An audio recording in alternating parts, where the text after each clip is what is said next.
Everybody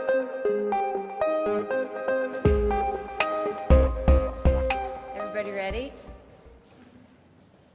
I'll take your silence to mean yes.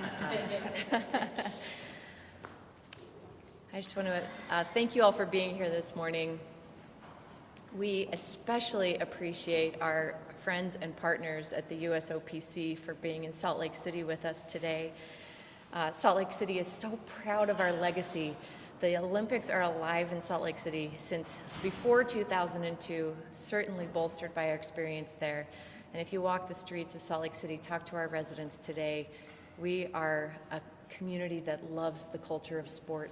It is in our DNA, and we are thrilled at the potential to continue the legacy. Meeting today with Sarah Hirshland of the USOPC and our other friends and partners is the beginning of what will be a continuing, ongoing partnership as we pursue a future Winter Olympic Games. We want to welcome you, Sarah, to Salt Lake City. Our doors are always open to you, your team, and the world. And we appreciate your confidence in us as a city. We appreciate your confidence in the state of Utah.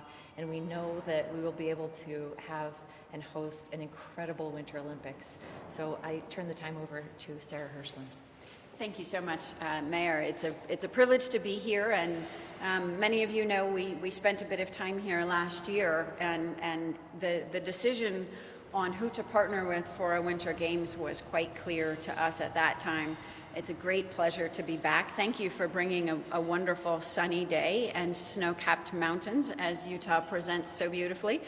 It is our honor to form a more structured partnership, to begin to roll up our sleeves and do the work that's necessary to really evaluate the opportunity to bring a Winter Games back to Salt Lake City. The world is excited to come back here. The memories of 2002 are still strong, both within the U.S. Olympic and Paralympic movement, but within the global movement. We hear that from around the world. We're excited to be partners in this adventure. We're excited to consider welcoming the world back here.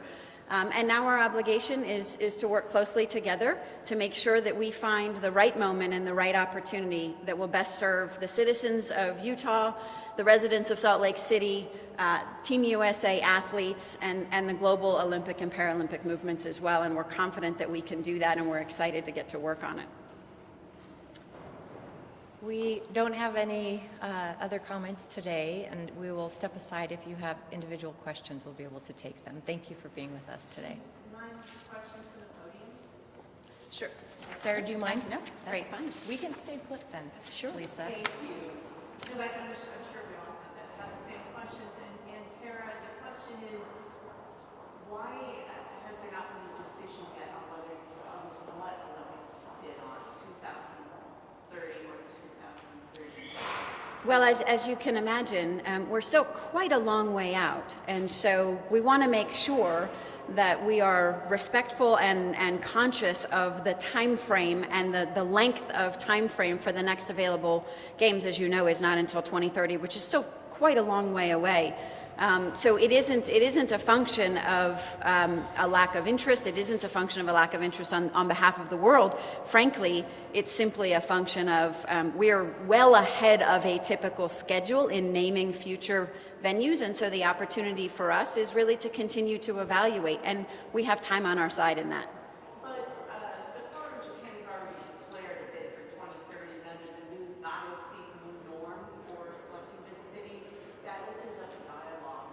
So doesn't Salt Lake need to get in rather quickly if it wants to be considered for 2030 or even 2034, given the possibility to do a bid? We don't feel any sense of urgency that we're going to miss an opportunity. We're quite confident that we have the right structures in place and the right timeline in place to ensure we don't miss an opportunity. There's no doubt. Do you have a timeline for making a decision? We do not. You don't feel you need a timeline, again, given Sapporo already being in the race? We don't. Sapporo's decision was a decision made exclusively by them, and it's an important decision for them to make, also to create a structure to allow them to do the planning work they need. We simply feel like we've got more flexibility in our planning and timeline, and we're quite confident that we won't miss any opportunity. If we determine that 2030 is the right time for the state of Utah and the city of Salt Lake and the USOPC, we'll be ready and we'll be right in the mix as we need to be. And if we determine that 34 looks more optimal or that there's another opportunity, we want to make sure that we're really inclusive of all of our options and are confident we're not going to miss anything.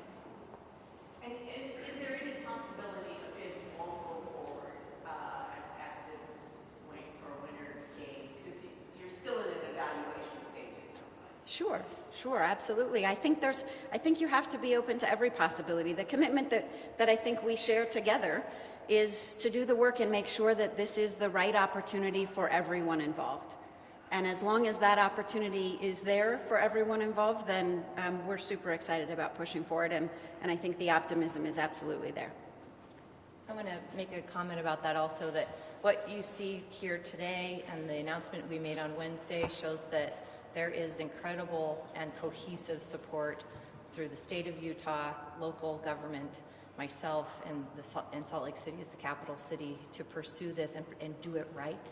So we're taking the right steps, we're putting the team in place, we're beginning the evaluations and the conversations, and we are not going to rush a decision of this scale. So we'll get the right information that we need and take the time that we need to make sure that when we are ready to set a timeline in place and we have our sights set on a certain games, that we will be 100% confident in our ability to execute it well. Mayor, do you have any concern there about the possibility there may not be a bid going forward at this point? I don't feel any of that.